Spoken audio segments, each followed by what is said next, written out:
What's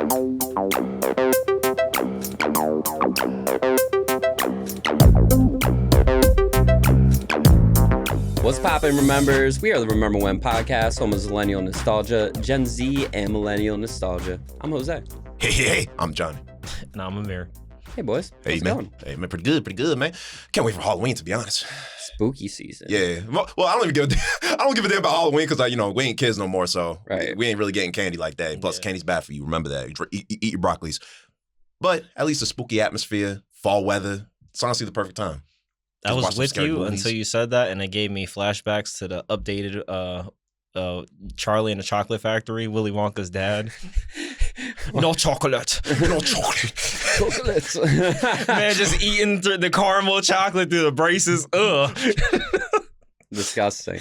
Nah, I mean, Halloween, I just like, honestly saying houses at this point. It sounds so old of me, but it's damn near like Christmas time people decorate. I'm like, I'm not going to do it, but shout out to you for doing it. I appreciate the work and effort that it has, but otherwise, I can't keep stealing candy from kids, so we ain't doing that no more. Yeah. We've gotten old at this point, man. I can't rob nobody no I could more. go to jail, bro. Yeah, for that Tootsie Roll, man, it's not worth it. Oh, Tootsie I'm not Roll. doing nothing for a Tootsie Roll. Anyway. I get those at the fun place for like 2 tickets. When you worked at Six Flags, Amir, did you ever get asked about doing Fright Fest, helping out with that? They asked about it, but also I'm pretty sure that was a day off naturally, so... No, about being one of the people. Oh, I know, but I meant Fright the Fest. day Yeah. that you have to do it. Usually it falls on my day off. Oh, got So- it. Yeah, no, it just wasn't. No. That's crazy. I've been there as a... Absolutely, as a guest. But otherwise, I remember the one time we went there, and it was the first time I went. I was like, man, I would have loved to be one of those dudes with the chainsaw and just be roaming around the park. You got to be at least 6'4". Hey, I'll wear I think you have to boots. at least be 6 foot. I remember that. Hey, I'm already 6'1", baby. So you got already up Six Flags. 6'1", baby. Yeah. $50 an hour. Come on, baby. Haunted Hayride. That's where I'm at. Zombie in the corner. Boo.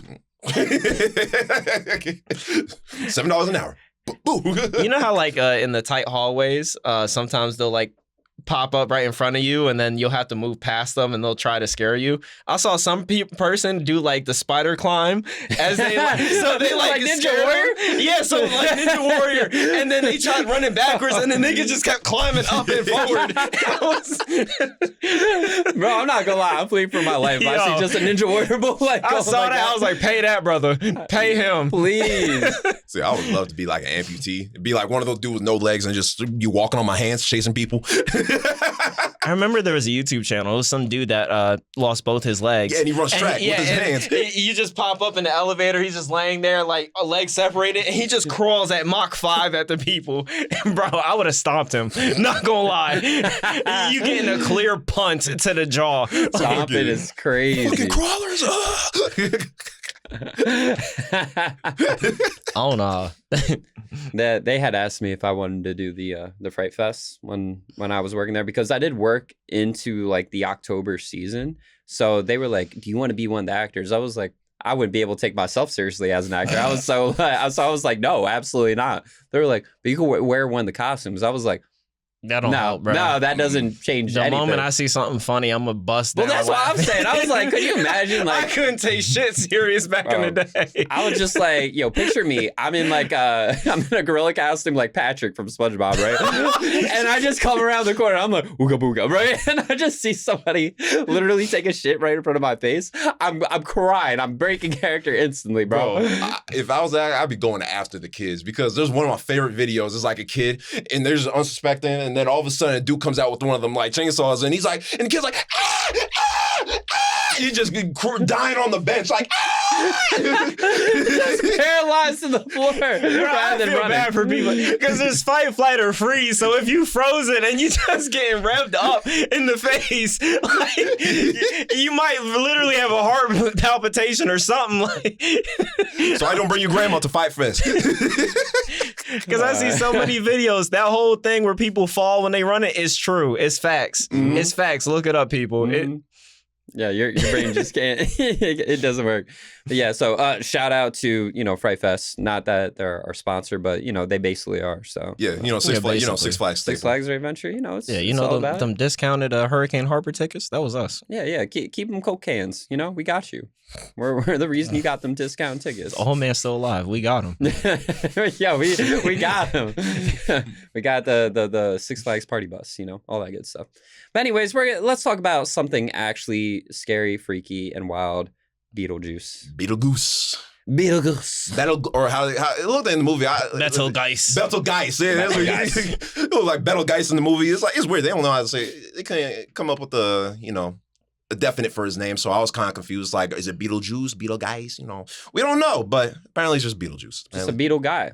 Beetle guy. He's a beetle guy. He's a beetle guy. He just happens to be, just dead Harvey Bullock. Harvey Bullock. Yes. Harvey Bullock. Exactly. Now, this movie is a certified classic, by Tim Burton. Tim Burton, he's widely known for everything, that macabre art style. So you already know, like, if you're going to a Tim Burton movie, it's got to be like something scary, something spooky, or at least something very weird. And this movie, I mean, me and Amir watched it and we were like, yo, that was quite a movie. Quite. That was quite the movie. So spoilers ahead, well, kind of, maybe, depends. But it's an old movie, 88. You should have seen that at this point. But honestly, there's not really much to spoil. So we're in Connecticut. And we got this lovely couple. What was their name? Barbara and Adam. That was his name. Adam. And who are they played by? Alec Baldwin and a lady. the man that killed somebody on a movie set, by the way. Yeah. Before that, we're going back in time to when Alec Baldwin was just a normal man, normal, good-looking man, and him and his beautiful wife. I'm sorry, I'm just disrespectful to the actors, but y'all can look it up. Pause. What? You say he look good? In what? Keep on going. Okay.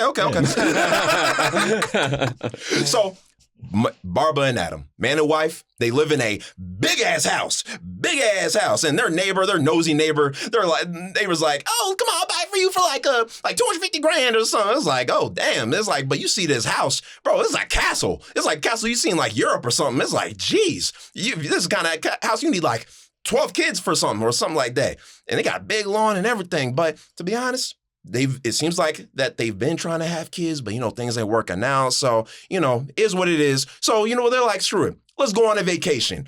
We're going to go to vacation, have a fun time. But then while they're driving, while the wife is driving, she sees a dog. She's about to hit the dog. And then she swerves right off a bridge into the river. Boom. And then they go back home. They're all still wet. Things happen. Stuff happens. Car accidents happen. But then they realize, wait a minute. We can't see our reflections.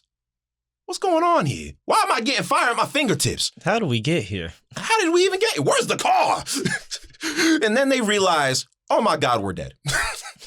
They're straight up dead. So now they're living in a dead room. And the funny thing, the greatest thing about it, they can't even leave their house. They're stuck in their house forever because if they even try to leave their house, they literally go, what's the Doom planet? Arrakis?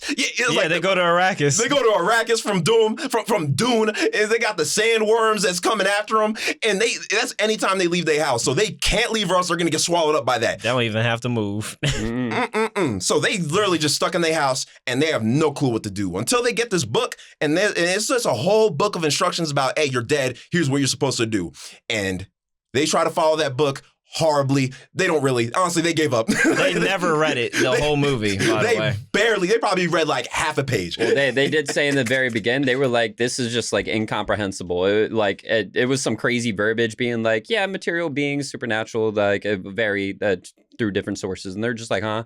Huh? What do we do here? Honey, we have nothing else left to look forward to. We're dead. We're still not reading this book, though. Like, bro, come on. He's like, come on. He's like, go into heaven. God gives you a book, and he's like, you're like, I don't want to read this shit. It's like, no, you in heaven, you're dead. Yeah. Come on, it's man. Game over. Come on. The least you can do is just read my instruction manual. Come on. Right. But so that was what you think that would be the plot of the movie. Oh, they're dead. Maybe they gotta, reconcile some like old things, and maybe they gotta talk to some people, maybe like pass on finally. No, here's what's actually the plot. A new family moves in, and this family, I know I got their name written down because I ain't gonna lie, I forgot the name. Yeah, the Dietzes? Yeah, the Dietzes. So it was They're very Lydia. ditzy. Yeah, Lydia, the daughter, Lydia, the goth daughter. We got Delia, who's the frantic, very, very meticulous housewife who's also a sculptor, like a sculpture artist. So she wants to be an artist in that realm. And Charles, creepy motherfucker. Charles is a weird bastard. He's weird as hell. He's the kind of guy that you definitely know there's dirt under his basement. Well, what it could be, you don't know. You don't want to know. But Charles, Delia, and Lydia, the Dietzes, they move into the house, and Barbara and Adam, they're like, oh, heck no. We don't want these people in our house. They're going to renovate it and make it something different. We don't want these people living here, especially because, they're stuck in this house for a while, bro. What are they going to do? They're going to have to call an exorcist, a human exorcist, a.k.a. Beetlejuice or Beetlejuice. Was he human? He's like a ghoul. He was like an undead ghoul. He was formerly human. Okay, got you. Formerly human, but now he's an undead ghoul. And I ain't gonna lie, this movie goes all over the place. Because here's the thing. You have the main plot with the Barbara and Adam trying to get the Dietz out of their house. Meanwhile, Lydia is like, they're, the goth daughter, the goth trope, they're like, I just fantasize about death. The Addams Family daughter, basically. Yeah, Wednesday, yeah. Like, she literally fantasizes about death. She don't like her parents. Her parents don't understand her, Writing a wild letter. Oh, yeah, we'll get to that later. Wild. But, like, Lydia, Lydia, since she is macabre and weird and strange, she can actually see the Barbara and Adam, even though they're ghosts. And here's the thing, the rules in this movie are weird. Like, they're more like poltergeists. They can move things and like throw them and like make people see that, oh, whoa, this thing is like an invisible object, but nobody can see them except for Lydia because, she's macabre and, all into the weird stuff. So this kind of factors into when Barbara and Adam are both trying to prove that they're there and as ghosts, why didn't they even bothering like throwing something at Charles, throwing something at the wife? It's weird shit. Like, I don't know. You just don't think about it. Same reason they didn't read the book. They're stupid. They're mad stupid. But they died from a footfall, by the way. Yeah, that was the smallest bridge I've seen in a while. 3 feet minimum. 3 feet. At minimum 3 feet. And the water was not big either. The car floated. So now you think the titular character, Beetlejuice, he's got to be a good guy. He's going to help him out, right? No, this man, played by the legendary Michael Keaton, a.k.a. Batman. If y'all don't know that, you better watch 89 Batman. But Michael Keaton, goddamn, bro. That's a stiff neck one, though. Yeah. Another Tim Burton classic. Tim Burton classic. And actually, I think it's because of this movie that he was allowed to direct Batman too, which is pretty sick, pretty nice. This was only his second ever movie. Tim Burton. What was the first movie? Edward Scissorhands? No, it was like Pee-wee. Oh, it was Pee-wee. Pee-wee's Big Adventure. Yep.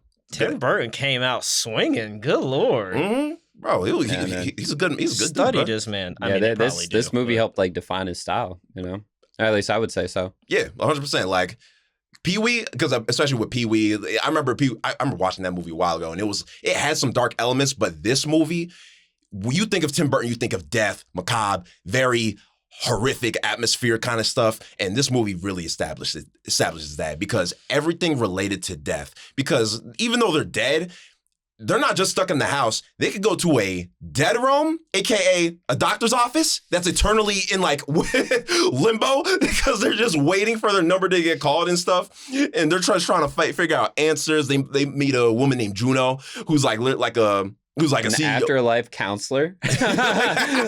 Literally. It's really an establishment of social work for real. They just like, oh, what's your case? Do you get benefits or do you not? Literally. They were like, did you read your book? No? Okay, well, that's a deduction. But this movie's all over the place. You got the Dune, Arrakis, sandworm world. You got the main human realm, and then you got the dead realm. And there's apparently other realms with like different monsters and like a whole like a souls for the dead, like people who are dead but then die again, so they're lost in souls. This movie's so all over the place. Charles is stalking people. Yeah, Charles is looking at houses, judging people. God, the nerve. Menacingly. What's the home designer's name? It starts with an O. Otho. Otho, or is it Otto? Otho. It's like Otho. I'll double check that. Yeah, it's like Otho. I forget. The man was just living with him. He was just yeah, literally was. They just got friends, Otho and Otho. Otho and like there's some other people. Yeah, like there's like it's hard to describe the plot in this movie because think of it like a sitcom. Think of it like literally like one of those kind of sitcoms like, oh, there's a ghost family in the house. Ooh, and they're trying to get the other people out. Ooh, what hijinks is going to come out of this? So it's not a deep movie. Like the plot, not really nothing that deep. I wouldn't even consider it horror. It's just a dark comedy. Yeah, dark comedy. Perfect. That's a perfect way to explain it. Say it. Like the main focus of that comedy is Beetlejuice himself, because you would think Beetlejuice, he's the title character, he's got to have like maybe half the screen time. We're gonna see him like 15 minutes in the movie, which I forget what part of the movie when he's reading that newspaper. That's the first time you see him, but literally he gets less than like 20 minutes of screen time. Yeah, that was like pretty early in the beginning because he was like, "Ooh, let me look for a job." And then he looked through the obituary. It was like, there you go. Yeah, like there you go. It's so good. Yeah, and him trying to convince the couple to take the job. That was the longest scenes I think you got out of him. Yeah. But honestly, any scene with Beetlejuice, perfect, because he's just imagine like the town drunk died and essentially tried to find a job in the dead world. That's Beetlejuice. And this man has demon powers. He's horny. He like the first time he saw Barbara, he gave her a big smook on the lips and like, mwah. Hey girl, hey man, you got a nice girl. Can I take it? Every time he talked to the husband, he was trying to touch the wife too, and he was bugging. I was like, hey yo, I remember saying that too. It was the scene where like he's switching to the husband's clothes, and it was so quick. I was like, oh shit! It's like he's just switching to the clothes. He's like, hey man, shop at the same spot. Yeah, think of like, for those of you that have watched the Mask movie, it kind of gives off like similar parallels to the Mask. Yeah, like very much his so. character, I should say. Yeah, very. Honestly, I would say it's the actor himself, because Jim Carrey acted like a cartoon. Beetlejuice is a cartoon. He literally just feels like a walking, talking live action cartoon, and it's perfect. Like he is. Honestly, my favorite part of the movie, like, to be honest. Easily. Even when he's like, doesn't really have as many scenes as I thought he would, still great parts, still great moments. Because most of the scenes is dealing with the family stuff. Lydia's trying to, fit in with her parents, and then she meets these ghost people, which could be surrogate parents. Maybe something could come out of that. But this movie just goes wild in many wild places. Amir mentioned earlier the suicide note and shit. Like, there's so many, like. That was wild. I mean, I don't know what I would do if a 10-year-old writing a suicide note. I'm like, yo. Imagine your family's so boring that you want to die. I mean, the wife was pretty, and Charles is weird as fuck. Charles is weird. Charles they were the worst. Was on weird time. The moment I saw it, he's just weird, folks. Please tell me if I'm bugging, but Charles was tripping. I swore he was smoking something in the back, but otherwise, bro, I thought the effects really carried the movie for real. Like, even though it's a bit dated and everything, the effects were legit, especially when he was trying to get the job from the couple. He was like, "Are you scary?" "Yeah, I'm scared." "How's this look?" Yeah, and I think afterwards he started spinning his head, and the just the visual of that, I was like, bro, that would have made me actually scared of the movie if I had watched this as a kid. No lie. Just, I don't know, the uncanniness of it, along with like his acting, made Beetlejuice very memorable. He looked nasty, like mold on the side of it, like crazy hair, Pit mold stains. everywhere, pit stain. Remember the first scene? He was like, "A petulia, save that for later." The close-up of the fly and the roach, too. Like, this movie is straight up nasty. But if you're watching a horror movie, you better expect some nastiness. Like, Tim Burton really did find his style, like you said, Jose. In this movie, the whole environment, especially the dead world, I wanted like a whole, like, give me 40 minutes of the dead realm, because there's like ways that people have died, and like, so you'll see just one dude burnt to a crisp with a cigarette. He's like, "Hey man, how you doing?" It was like, you just see all these characters in the background. Chocolate. Dead ass looks like the chocolate lady. Like, you got all these characters, dude with the shrunken head. Yeah. Like, you're just like, what the hell happened to these people? Everyone that's flat and just going around the office, just swinging. Yeah, it was that one dude that was fat. He's like, "Oh, how you doing?" I'm fine, just feeling pretty flat. It goes into a wall slit. It's like the zip lines into the damn wall. And maybe that's the big joke of the movie, where it's like you got these like really normal people in this strange world, which is, that's the point of the movie. It's just like, I wish I saw more of that, because that's where the creativity looked like it flourished. Like where he's like, yeah, we just do whatever we want. And that's great. I love that. Like, it's one of those movies you don't think about it too hard. You got to watch it and just enjoy the ride. That's the main thing of this movie. Like, How about you? What'd you think? I think one of my favorite things about the movie is, like, you were talking about the effects. Yeah. I love that it had a balance of, like, just like high level, like, ability, like, of effects, makeup and all that, costume design for that time period that honestly, like, still pretty impressive today. But then it also had just effects where, like, they didn't care if it was cheap. Like, they wanted that cheap look to it. And that's why this movie is so amazing, is that you're like, wow, that's like visually like impressive that they pulled that off. And then you look at other stuff, you're like, what the fuck happened here? And that's why I think this movie is so great, because like it just kept you on your toes, because you see something great and then you're just like, that looks like you threw $5 into the movie, but it works so well. Like the balance between like quality and like just throw it on the wall. Just throw it out there. Yeah. I mean, I think this movie was great. I really loved, I think my favorite moment was when Beetlejuice was like talking about his qualifications. I graduated, business in Harvard. And I'm fucking dead. Lived through the Black Plague. And I've seen The Exorcist 167 times. And it gets funnier every time. That scene is classic. I'd probably say that's my favorite scene from the whole movie. Mm-hmm. Was that your favorite? Honestly, they kind of punched me in the face when like the couple initially tried to scare off the family, mm-hmm. where you had the beheading and then the body in the closet, where it just ripped her own face, bro. Oh my, that looked crazy. People, if you're just kind of like a movie head and you see like the difference of like the progression of effects and everything, that itself, how far was this from Ghostbusters, just to get a frame of reference? It was this is 1988. This was 88. Ghostbusters was like 80, yeah, bro. 280. No, not 82. We'll find it. Yeah, and I mean, Ghostbusters was pretty good. Like it got more cheesy, especially with the dogs. But it's like you took Ghostbusters and literally elevated it probably 15 to 20 years ahead of its time, because some of the effects I could see holding up very, very well, as long as you kind of like make the whole thing dark and everything. Oh, I mean, of course. Like the you find it? Yeah, Ghostbusters was 84 and Beetlejuice was 88. Nice. Damn. But even that's what I'm saying. I think it's really 10 years ahead of its time, just because of what you saw. And I don't know what they did to really get it, but it was like a very good mix of like, I guess, claymation and just general effects. It's a mix of stop motion and like other practical effects. Like the Beetlejuice snake was like apparently a mix of like a stop motion puppet. And there was like one part where it like goes under the, I think, Otho, and it's like, blah, and it's like I think they said it was like an effect of like a girl with like a wig or something. It's like something like that. It was that. Yeah, it was something like that. I was like, that is so damn creative. Like, is there something that, especially for younger viewers who don't get it, practical effects always win. They are always going to look unless it looks like shit.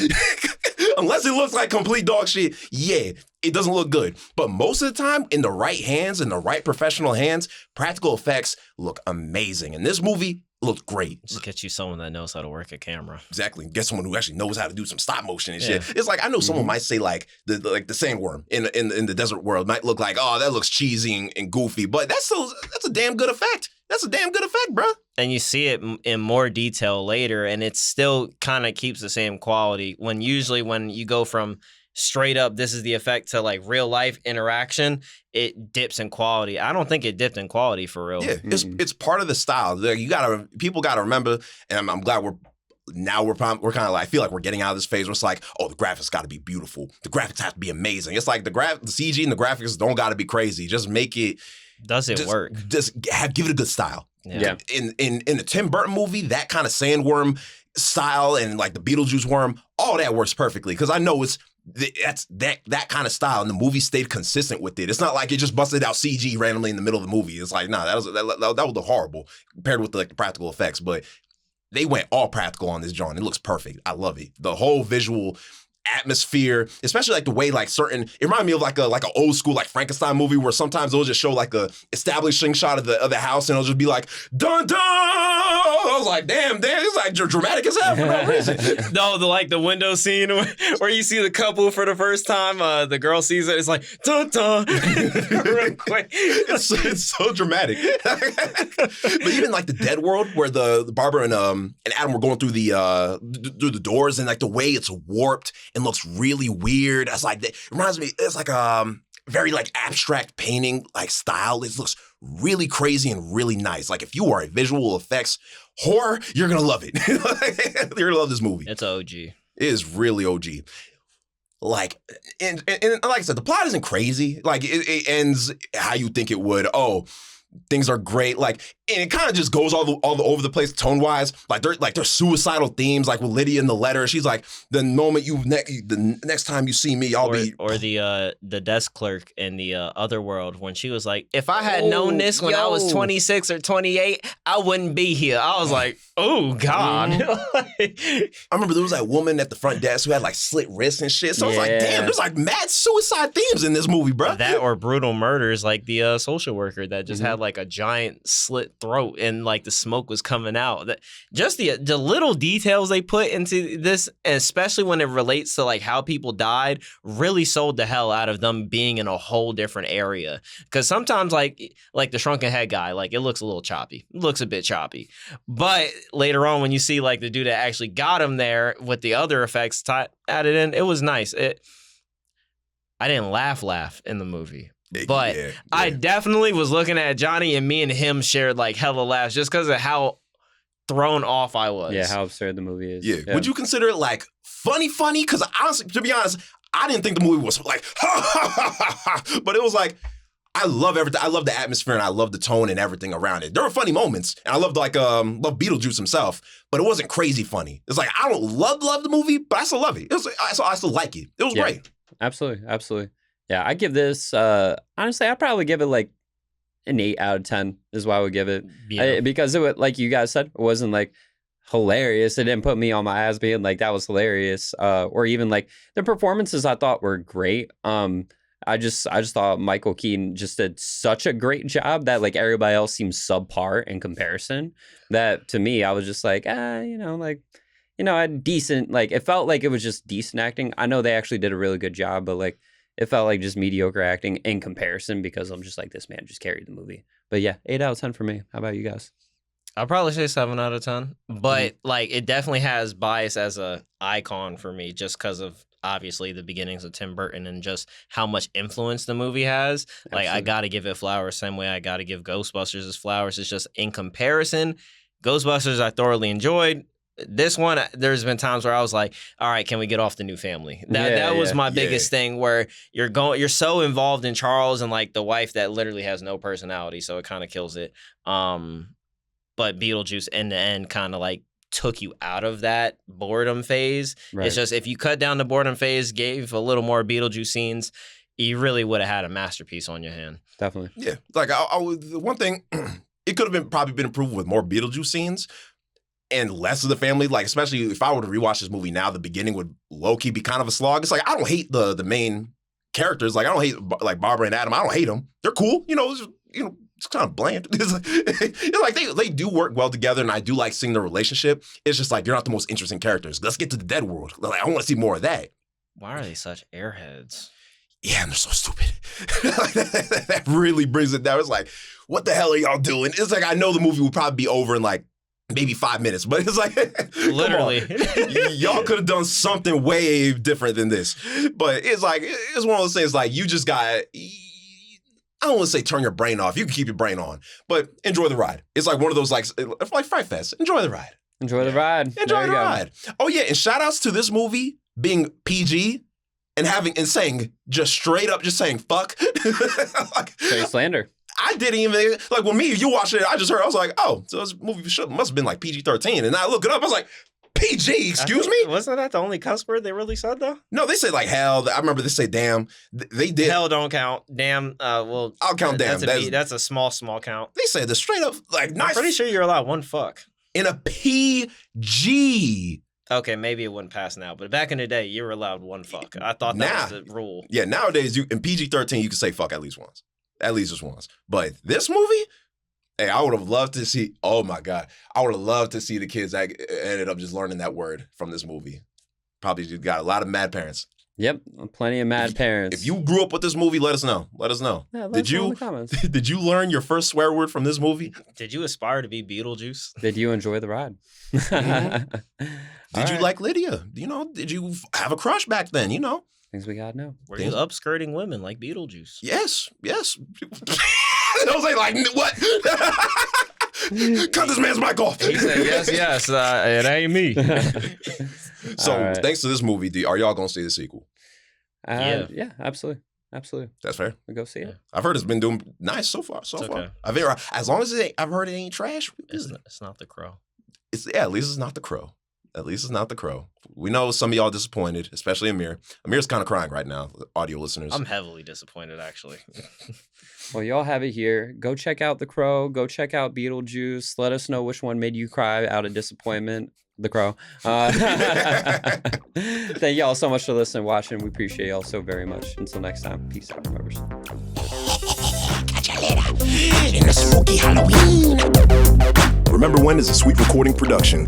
Check them out at suiterecording.com. Intro and outro created by our very own Johnny. Subscribe, listen, and remember to review wherever you are on social media. Thanks for listening.